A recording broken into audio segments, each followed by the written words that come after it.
además de saludarles y agradecerles por la acogida de nuestras intervenciones y todo lo demás, traemos a colación un tema que espero despierte mucho interés. Hemos dicho que vamos a hablar de temas jurídicos con actualidad, en auge, y que motiven el interés de ustedes. Espero estar haciendo una buena selección. Siendo así, vamos a comenzar diciendo que nuestro tema está planteado en estos términos hoy.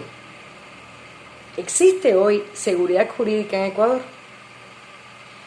Bueno, mi respuesta la voy a poner al principio. No.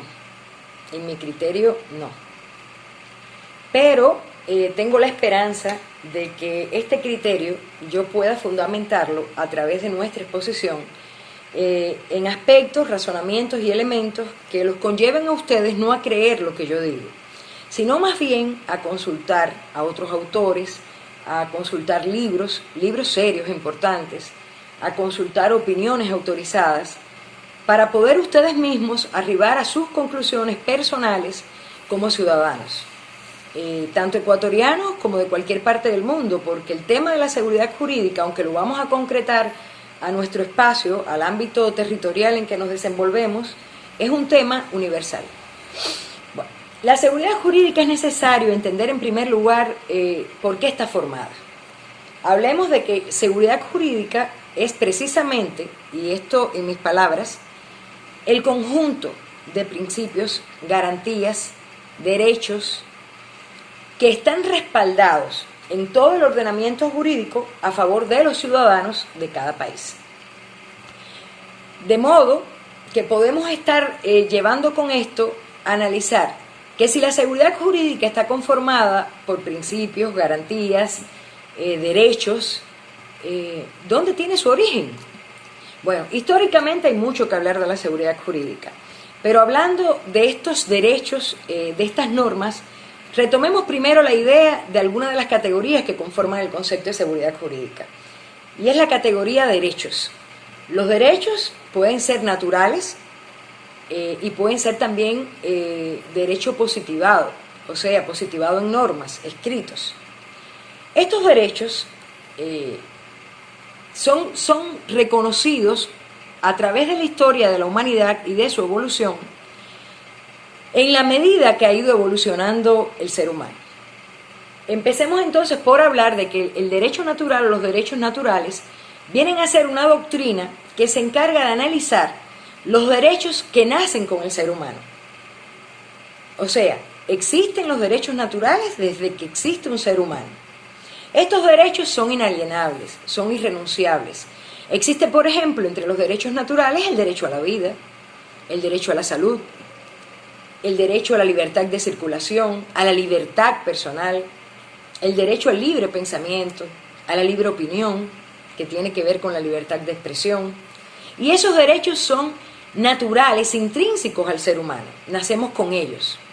Existe otro conjunto de derechos que son los derechos positivos o positivados o positivizados, que también le llaman, que son los que hemos ido evolucionando los hombres, y cuando digo hombre me refiero al género humano, o sea, hombres y mujeres como género humano, los hemos ido llevando a normas, creando leyes, creando normas, precisamente para lograr, entre otras características de la ley y del ordenamiento jurídico, la alteridad en la sociedad.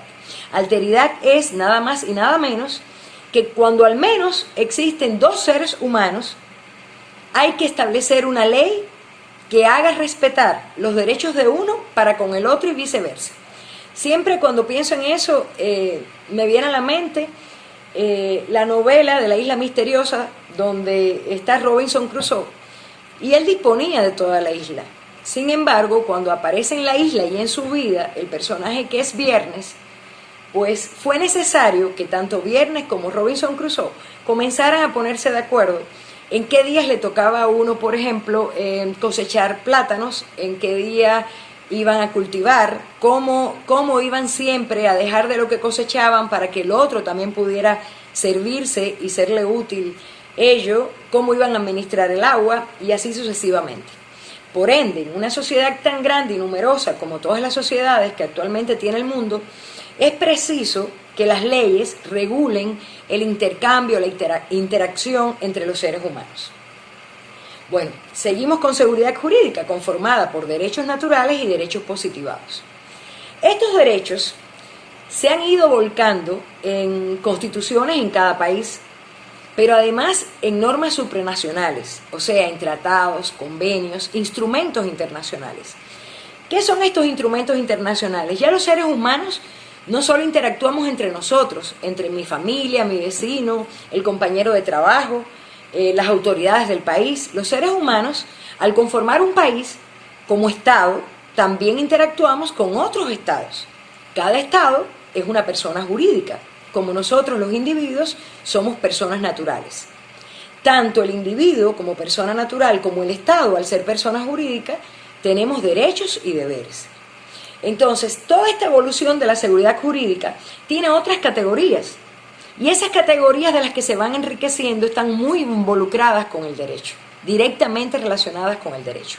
Pero esto es uno de los eslabones finales que vamos a tocar en la intervención de hoy.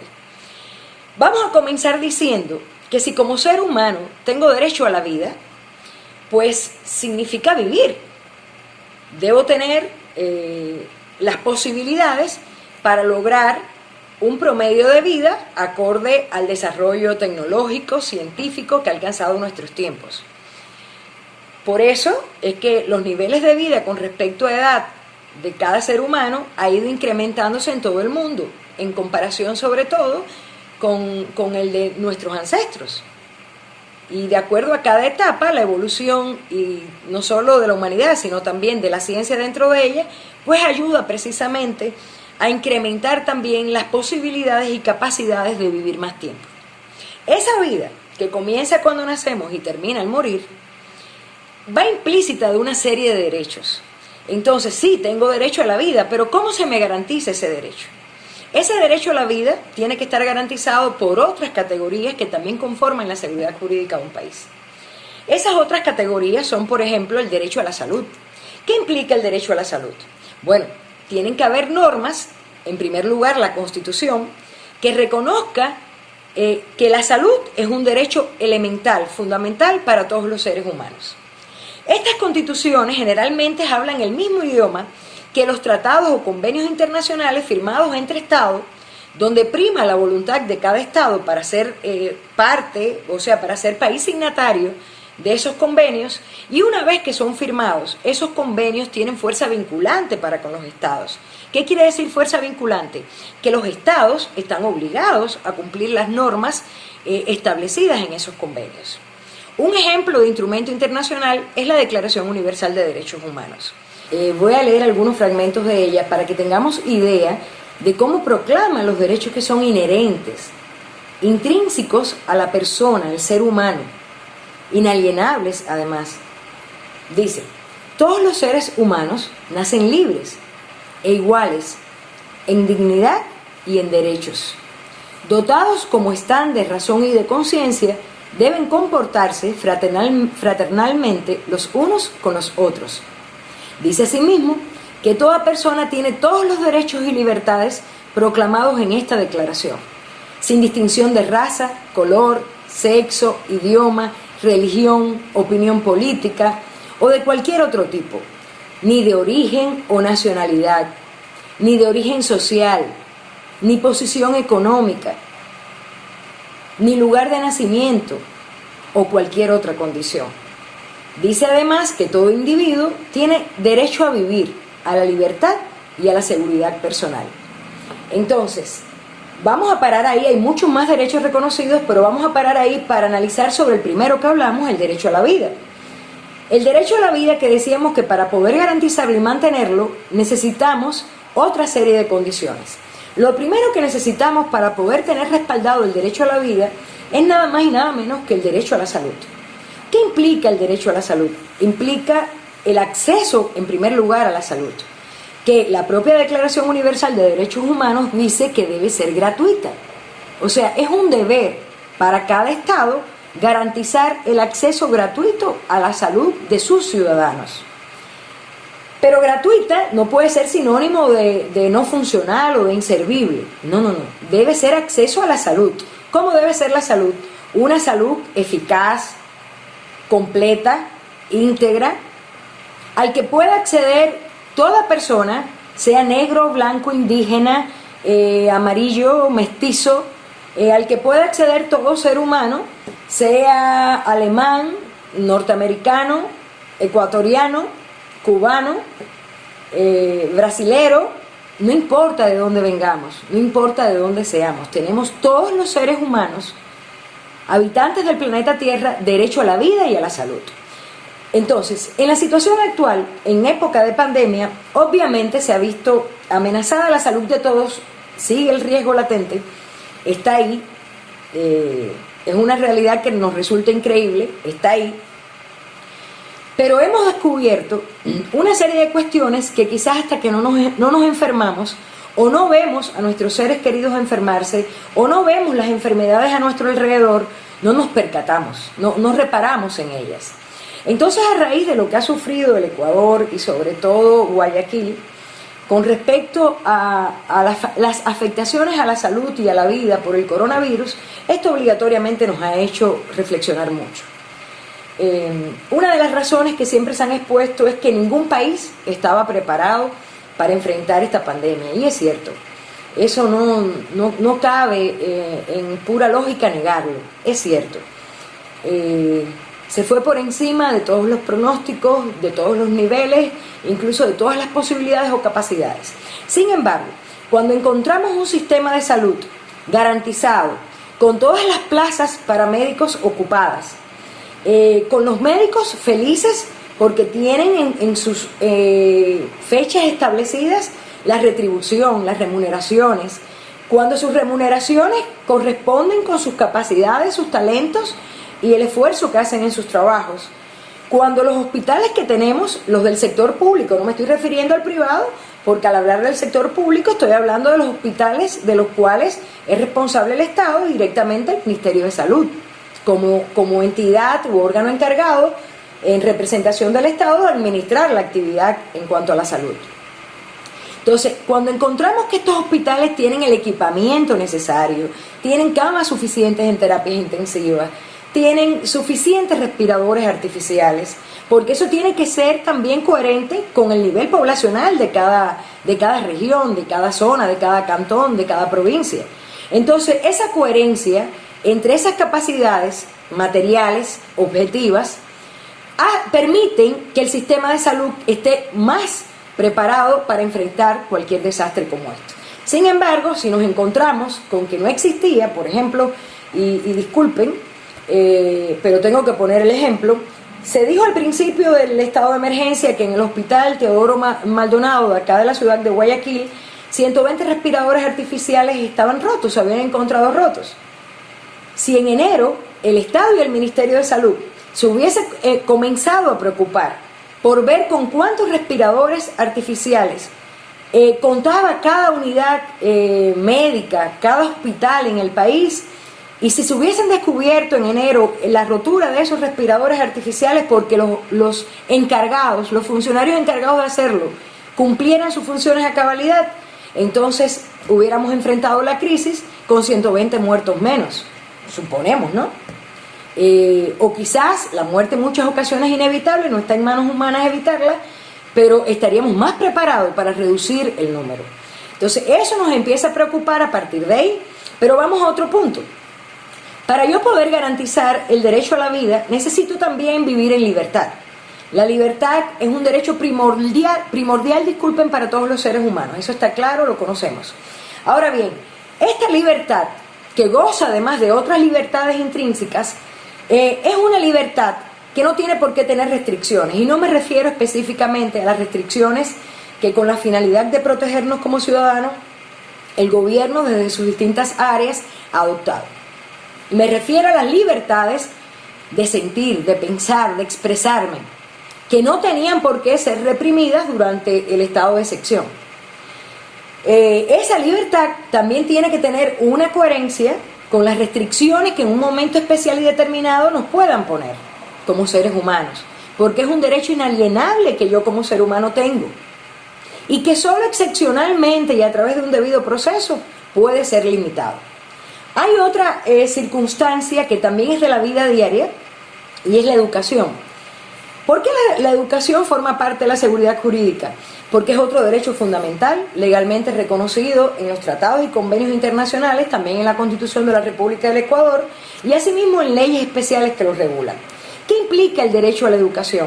Bueno, implica el acceso gratuito, generalmente debe ser gratuito, de todos los ciudadanos a la educación, al menos a la educación primaria y secundaria. Implica el acceso generalizado, sin distinción, a las educaciones universitarias de posgrado. No hay por qué dirimir ni distinguir, acorde a las capacidades, al talento, al deseo de superarse. ¿Por qué es importante la educación en un país? Pues de este derecho a la educación es que se permite que nuestros niños, que luego en algún momento van a ser nuestros jóvenes y luego van a ser nuestras personas adultas y luego van a ser nuestros adultos mayores, porque van a prevalecer en una generación que generalmente durará aproximadamente unos 76 años más o menos, estos niños tienen que estar educados de acuerdo a sus deseos, a sus capacidades, a sus fortalezas, pero no puede ser un obstáculo para ello el propio modo en que se desenvuelve la educación. Si tenemos muchos niños pobres y la educación que prima, la mayoría, es privada, entonces va a haber muchas personas sin acceso a la educación. Si a pesar de tener una educación privada tiene cuotas muy altas, entonces muchas personas no van a poder acceder a la educación. Pero no solo es el hecho del acceso, sino la estabilidad de ese derecho.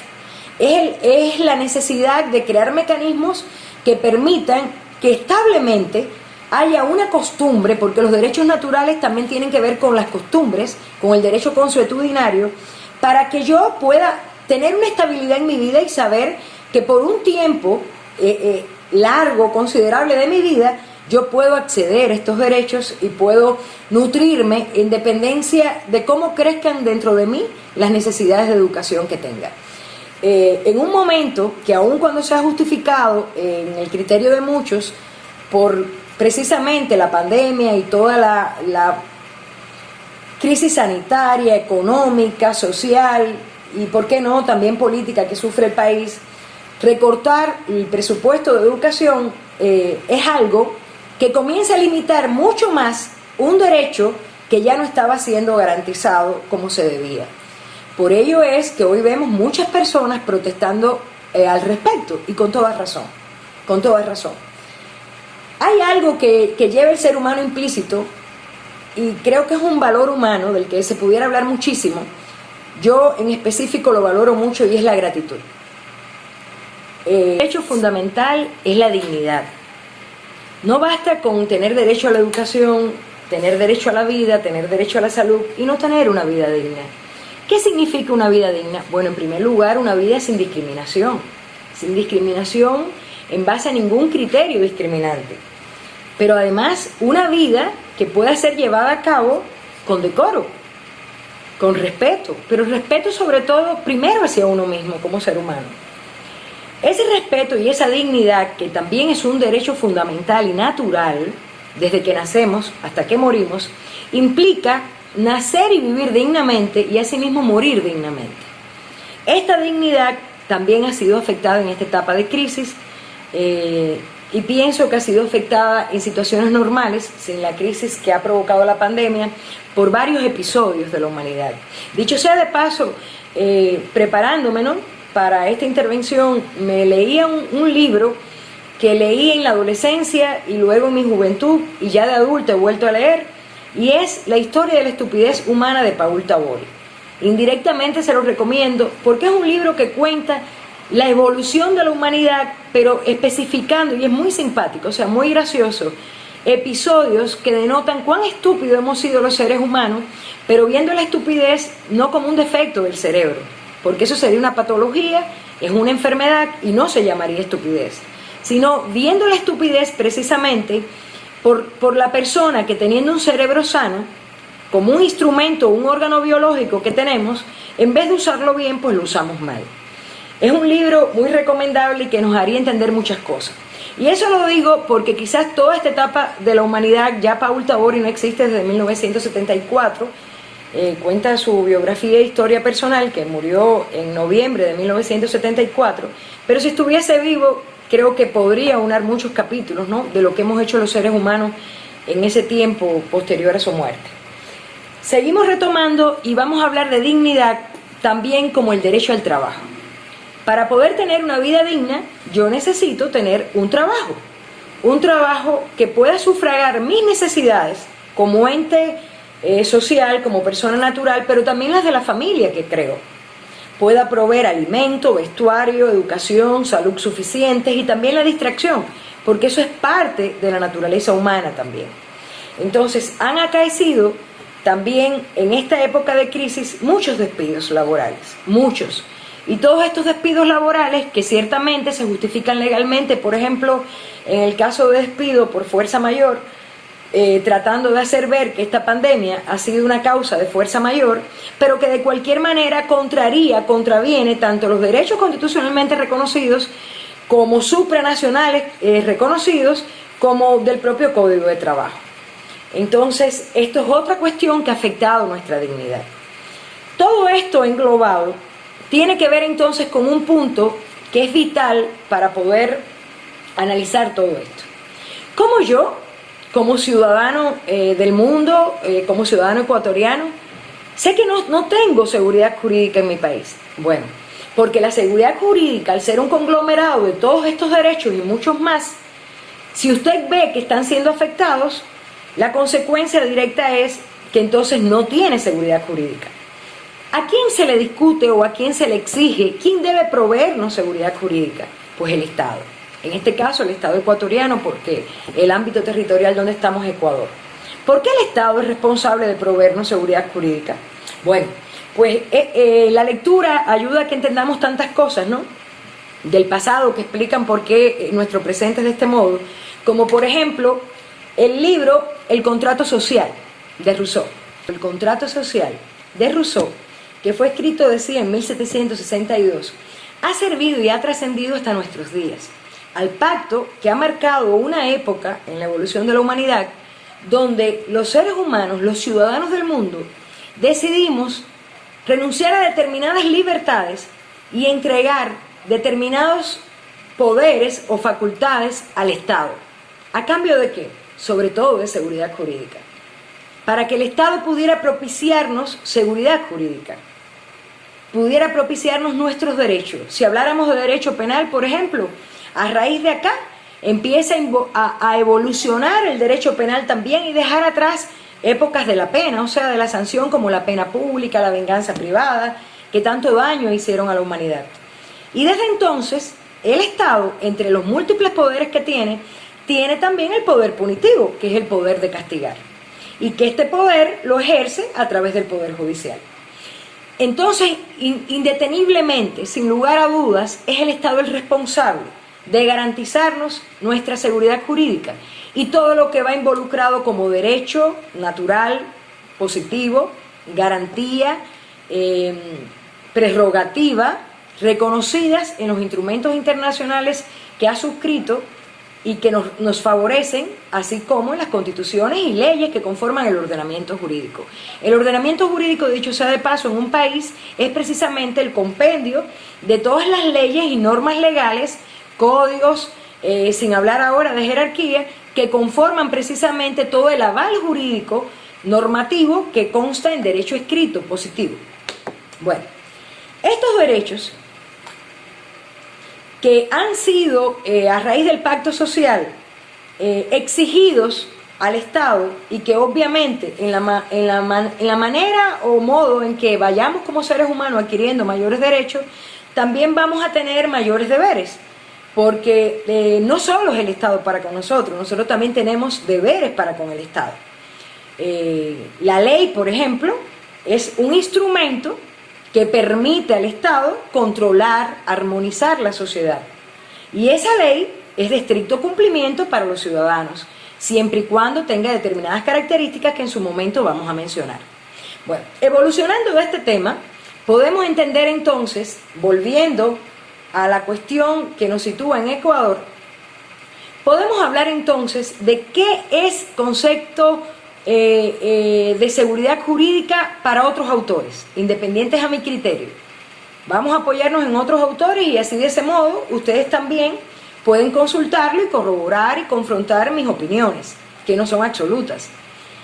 Entonces, vamos primero al criterio del Tribunal Constitucional Español. Por ejemplo, este tribunal precisa que la seguridad jurídica es suma de certeza y legalidad, es suma de jerarquía y publicidad normativa, es irretroactividad de lo no favorable e interdicción de la arbitrariedad.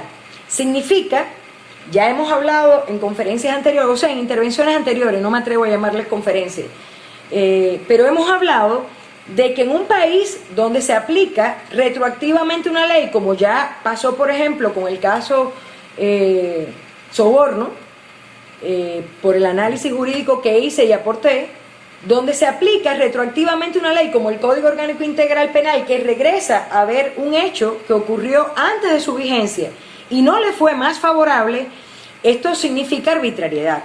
La arbitrariedad es precisamente el actuar a capricho, a ultranza, no ajustados a la ley, actuar desacertadamente, que puede tener muchísimos móviles. Quiero dejar algo claro, yo no amo ni apoyo la impunidad. El delito es un mal de la sociedad, es una enfermedad que hay que combatir. Y esa es una de las razones por las cuales yo me especialicé en derecho penal. Por eso es que creo tan importante el derecho penal, a la vez que apasionante. Entonces, yo no apoyo la impunidad. Lo que sí necesito como ciudadana es un sistema jurídico que me ofrezca seguridad jurídica para si yo, como ciudadana, en un momento determinado, ya sea en el plano laboral, administrativo, de salud, económico, en cualquier plano, incluso judicial, civil, penal, yo sepa que hay leyes preestablecidas que son claras, que son precisas, que son comprensibles para mí como ciudadano, que han sido además publicadas y que se me van a aplicar de modo favorable, en virtud también de un principio que ordena el derecho universalmente, que es el principio pro homine, dicho en latín, así se maneja mucho, pero que quiere decir a favor del ser humano. Porque todos, unos y otros, personas naturales y jurídicas, somos seres humanos al final, porque las empresas, entidades, personas jurídicas están conformadas a su vez por seres humanos o personas naturales. Vamos a otro concepto, que en este caso es el de María Elena Laurova. Esta también es una autora española. ¿Por qué me refugio en bibliografía española? Bueno, porque España, además de ser raíz para nuestro derecho romano-germánico, es además una escuela de derecho muy importante en el mundo, sobre todo en el mundo de nuestro sistema de derechos romano-germánico, repito. Esta autora dice que seguridad jurídica incluye conocer la actuación de los poderes públicos, que serán los encargados de aplicar las normas. ¿Qué quiere decir? Bueno, tendríamos que ver cuáles son los poderes públicos. El primero es el poder ejecutivo del Estado. Y poderes públicos es también el de todos los ministerios o todas las entidades de corte pública o estatal que tienen la obligación entre sus funciones y han sido creadas precisamente para hacer funcionar una actividad o una esfera de nuestra vida como ciudadanos. Dígase Ministerio de Educación, Ministerio de Trabajo, Ministerio de Inclusión Económica, Ministerio de Justicia, son poderes públicos. Fiscalía General del Estado, las diferentes cortes judiciales, son poderes públicos. Otro importante autor español, en este caso César García Novoa, refiere que la seguridad jurídica es la limitación al poder del Estado, al considerar que ésta consiste en la propia existencia del derecho, lo cual constituye en sí una garantía de seguridad. Y ahora estaba pensando, ustedes dirán, caramba, pero entonces ¿cuál de todos tiene la razón? No, eso es lo mágico del derecho. Cada autor, doctrinólogo, estudioso, enriquece en base al criterio inicial, al criterio concepto originario, y lo va enriqueciendo en la medida que las necesidades humanas van evolucionando y creciendo. Entonces, ¿qué nos está diciendo García Novoa en este caso? Pues nos dice que precisamente los ciudadanos tenemos derecho a la seguridad jurídica y eso pone límite al poder estatal. Que ese poder le dimos a raíz del pacto social de Rousseau, le dimos ese poder, pero ese poder tiene límites y esos límites son precisamente los que garantizan nuestros derechos. Nuestro derecho a la salud, nuestro derecho al trabajo, nuestro derecho a la educación, nuestro derecho a la dignidad y a la vida digna, nuestro derecho a acceder al sistema de justicia, en resumen, nuestro derecho a la vida digna. Entonces, ¿cómo podríamos decir que la seguridad jurídica está vinculada al derecho? Está muy vinculada al derecho. Está tan vinculada que en mi criterio incluso es inseparable la seguridad jurídica del derecho. La seguridad jurídica implica que todos los poderes estén tan claramente establecidos que den al ciudadano una tranquilidad para vivir. Es cierto que la tranquilidad nunca va a ser absoluta. Todos, en cada cosa que vamos a emprender, en nuestra vida personal o laboral, profesional, en cualquiera de las esferas de nuestra vida, todos siempre llevamos determinado temor. Pero ese temor nunca puede ser mayor que la tranquilidad que inspira la seguridad jurídica que se advierte en un país cuando existe. Entonces, ¿qué hace la seguridad jurídica? Crear certidumbre, certeza, tranquilidad, confianza en el ciudadano, en el ser humano. Cuando los seres humanos confiamos en que cada una de las administraciones públicas de nuestro país están funcionando bien, cuando confiamos en que tenemos un aparato estatal capacitado, competente, preparado, inspirado, respetuoso de los derechos humanos, inspirado en haberes nobles, en móviles nobles de humanidad, entonces los ciudadanos percibimos, respiramos seguridad jurídica y tranquilidad. ¿A qué nos conlleva percibir o respirar la seguridad jurídica? Que a veces ni reparamos en ella. Es increíble que incluso ni siquiera los abogados a veces reparamos en lo importante que es la seguridad jurídica. Cuando la respiramos, tenemos confianza para ir a trabajar a una empresa, porque sabemos que nuestros derechos laborales van a ser garantizados, no solo porque estén en una ley reconocidos, sino además porque el sistema judicial, donde puedo yo pedir protección por mis derechos, va a actuar como el derecho corresponde. Nos sentimos tranquilos cuando, por ejemplo, estudiamos y vemos que somos buenos al estudiar y aspiramos a becas o a determinadas prerrogativas de trabajo y no nos discriminan, ni por ser extranjeros, ni por ser negros, ni por ser indígenas, ni por ser blancos, ni por ser homosexuales, ni por pensar de un modo o pertenecer a determinado partido político. Entonces eso nos da tranquilidad porque sabemos que gozamos de libertad de pensamiento, opinión y expresión en nuestro país. Si cuando nos enfermamos sabemos que nuestro sistema de salud está dotado de suficientes médicos capacitados y que además hay suficientes condiciones materiales objetivas para que yo vaya y me puedan atender bien y salvarme incluso de enfermedades graves, yo no tengo tanto miedo a enfermarme, puedo vivir con mayor tranquilidad. Entonces vean cómo la seguridad jurídica va involucrando de un modo indiscutible toda una serie de derechos. Bueno, todos estos derechos de los que hablamos, obviamente involucrados con el derecho, el sistema de derecho de un país, con el ordenamiento jurídico de un país que implica normas claras, precisas, vigentes, estables, la prohibición de retroactividad, la favorabilidad, los derechos, las garantías, pues está imbuida también ya con una esfera jurídica, o con un matiz netamente jurídico de una serie de principios jurídicos a su vez. ¿Qué son los principios jurídicos? Son axiomas, premisas, que han sido estudiados a través de la dogmática jurídico-penal y que nos funcionan precisamente en dos vertientes. Una, para limitar los poderes del Estado y otra, para garantizar los derechos del ciudadano frente a los poderes del Estado, que son muchos. Estos principios pues están en cada norma de acuerdo a cada proceso. Primero en la Constitución, antes de la Constitución en los tratados, convenios e instrumentos internacionales. Luego de la Constitución están en los códigos, leyes, reglamentos, normas, porque todos van a ser instruidos por estos principios en cada uno de sus procedimientos. Sobre los principios pudiéramos hablar, por ejemplo, como ya hablamos en ocasiones pasadas, del principio de legalidad, del principio de igualdad ante la ley, que está también reconocido, disculpen, con la Declaración Universal de Derechos Humanos.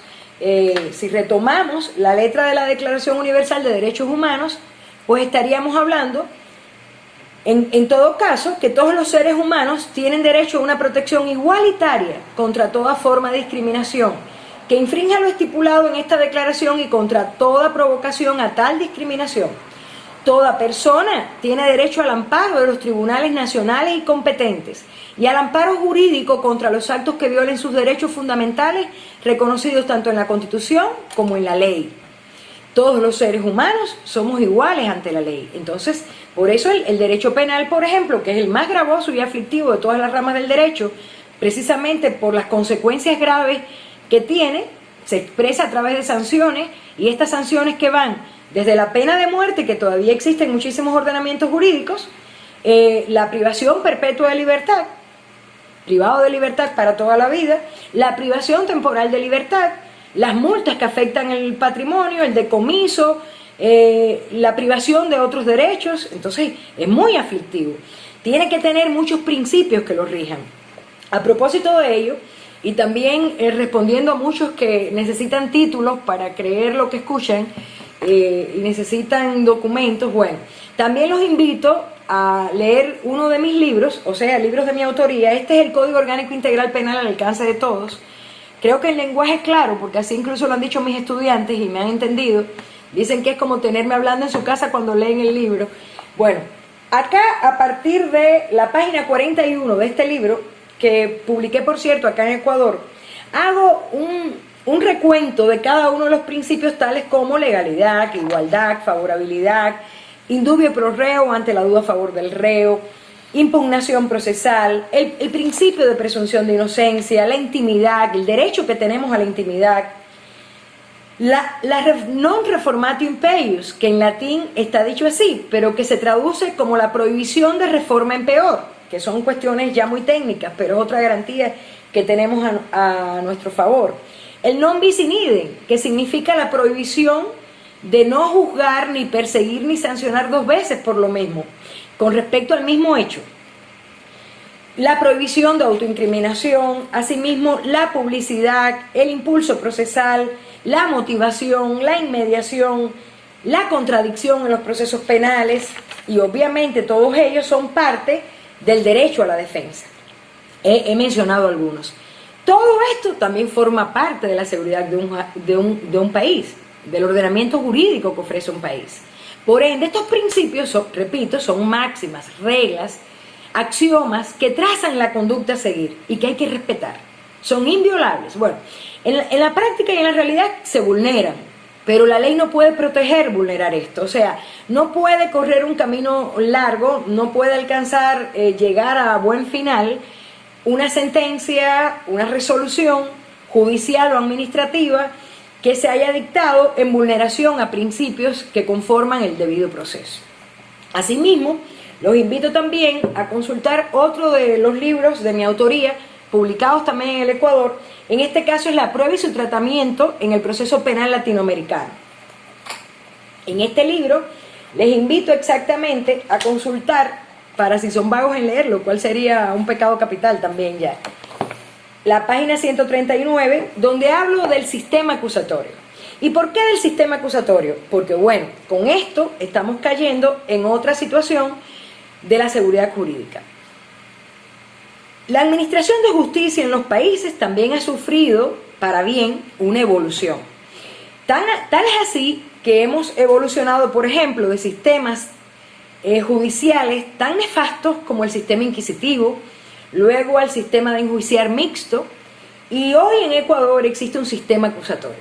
Este sistema acusatorio es precisamente el sistema que hace prevalecer todas estas garantías, todos estos derechos, y sobre todo garantiza el derecho a la defensa y a la contradicción. ¿Pero ante quién? Bueno, en este caso, ante jueces independientes. ¿Qué significa un juez independiente? ¿Qué significa ser un juez independiente, mejor dicho?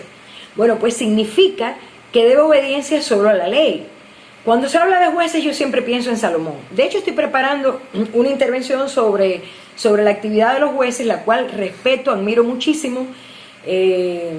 Creo que cuando se hace con dignidad, con entereza y sobre todo con sabiduría y humildad, es magnánima la función de un juez. El juez va a ser un fedatario en quien hemos puesto confianza para que dirima un conflicto que siempre va a tener al menos dos partes. donde una parte va a demandar o a acusar y en otra parte va a ser demandada o acusado. Por ende, tiene que existir contradicción, tiene que existir igualdad procesal, tratamiento igualitario, tiene que existir libertad probatoria, pero tiene que existir también la actitud de un juez imparcial e independiente. Independiente quiere decir que no esté ni comprometido con las partes, ni tampoco con los poderes públicos, económicos, imperantes en el país, que de algún modo afecten su libre decisión, su espontánea decisión tras el análisis jurídico con respecto al conflicto jurídico en sí, al litigio, a la litis, que se ha sometido a su jurisdicción y competencia. Cuando llegamos a todo esto y a todo este análisis, entonces también hemos visto la actuación de los órganos que tienen que ver con la administración de justicia en el país. Y lo hemos visto no solo en esta etapa de crisis sanitaria, económica, social, lo hemos visto en otros momentos anteriores, cuando hay estabilidad. No podemos hablar de que hay seguridad jurídica en un país donde, por ejemplo, el acceso a la justicia es gratuito. Hay gratuidad en el acceso a la justicia constitucionalmente reconocido. Quizás sea utópico, porque ciertamente, por más gratis que sea, obviamente las personas para acceder tienen que tener gastos. Por ejemplo, hasta sacar copias. Eso es un gasto normal, coherente, legalmente entendible, comprensible. Sin embargo, si usted, para que le presten o a su abogado el expediente al cual tiene derecho, libre acceso, tiene que pagar, acá en Ecuador se usa el término coima, yo diría, pues dar una dádiva, un regalo, sobornar al secretario para que le traiga el expediente de inmediato y no le haga esperar 3, 4, 5 días, que lo hacen poner a usted como parte procesal, como sujeto procesal en desventaja. Entonces no hay seguridad jurídica, no se me está garantizando el acceso a la justicia de modo eficiente. Si usted, como ocurre lamentablemente en nuestro país, sabe que en muchas ocasiones tiene que buscar a través de un intermediario, comprar un sorteo para que caigan los jueces que puedan ayudarle a usted porque ya hubo un previo acuerdo con ellos, y tiene que pagar sumas cuantiosas para que, ignorando lo que realmente ocurre en la litis o el conflicto sometido a su jurisdicción, le den la razón a usted a ultranza y sin derecho y para nada en buena lid, obviamente no hay seguridad jurídica y eso es corrupción judicial. Pero vamos a algo que parece menos agresivo, como los ejemplos que he puesto, sin embargo hace daño igual. Todos los ciudadanos debemos obediencia a la ley, sí, es cierto, pero ahora yo voy a hacer mías unas palabras de Hobbes. En este caso, cuando invocamos a Hobbes, no Hobbes el personaje bíblico, sentí que lo pronuncié quizás con desventaja, sino exactamente cuando hablamos de Hobbes, él entiende por seguridad jurídica el valor último que justifica la obediencia al derecho. ¿Qué quiere decir? Que para exigir el Estado obediencia al derecho, tanto al derecho penal como a las relaciones interpersonales, al patrimonio ajeno, los derechos humanos, los derechos ciudadanos, los derechos cívicos, para que el Estado pueda exigirlo a través de sus poderes, tiene que garantizar la seguridad jurídica. Y leo exactamente esta cita. Para mí Hobbes es exquisito, es muy grande, se aprende mucho a leerle, y dice: la seguridad jurídica, como el valor último que justifica la obediencia al derecho, se entiende y hace entender que únicamente es válida esa obediencia en el caso que tanto la seguridad jurídica designe la seguridad de la vida, de la propiedad, de la libertad y de la igualdad de los ciudadanos garantizados en la mayor medida posible a través del derecho positivo, es decir, a través de las leyes escritas. En tanto designe nada más la certeza del derecho, o la posibilidad de predecir la acción de los agentes públicos, o la capacidad de saber a qué atenerse, qué esperar. Entonces, si por ejemplo, en un momento escuchamos, y se hizo público, que había un problema con facturas que eran millonarias por la compra de unas mascarillas, y no hemos visto la respuesta de la persecución penal, que es función de la Fiscalía General del Estado, con respecto a ese hecho, que ya ha pasado bastante tiempo porque fue al principio de la crisis sanitaria y pandemia. Pero sin embargo, ahora también escuchamos quizás un posible y presunto tráfico de influencia, como se está manejando, con respecto a la señora Ockles y al pago de sobreprecios o a la tentativa o intención de pagos de sobreprecios con respecto a unos kits alimenticios, y de inmediato se actúa. Entonces nos encontramos en una actividad del Estado que discrimina y distingue. Escoge a quién perseguir, a quién procesar, a quién juzgar y también a quién sancionar, y escoge a quién no perseguir, no procesar, no juzgar y no sancionar. Eso no es justicia y tampoco ofrece seguridad jurídica. Por último, la justicia es parte también implícita en la seguridad jurídica. Y para que el Estado nos exija a los ciudadanos obediencia, primero, esta es exigible siempre que se nos haya propiciado la seguridad jurídica sobre todos estos derechos que estamos hablando. Por ende, en conclusión y para terminar, estamos diciendo simplemente que estamos en una crisis que no solo se ha agudizado con la pandemia, sino que por varios ejemplos que también he puesto se vislumbra en la vida cotidiana, normal y rutinaria de nosotros en Ecuador, donde nos hace reflexionar que otro de los derechos por los que tenemos que luchar, pero luchar en mi sentido es preparándonos, estudiándonos, sabiendo cuáles son nuestros derechos, es en tratar de garantizar la seguridad jurídica para nosotros. En un país que no existe seguridad jurídica no puede prosperar económicamente porque va a haber miedo a invertir. No vamos a ser libres porque aun cuando no estemos en prisión nos vamos a sentir apresados de las restricciones. No vamos a poder cultivar nuestra inteligencia, nuestro cerebro. No vamos a poder vencer la estupidez humana, que es tendencia tantas veces en nuestro comportamiento, porque no estudiamos, no podemos hacerlo efectivamente.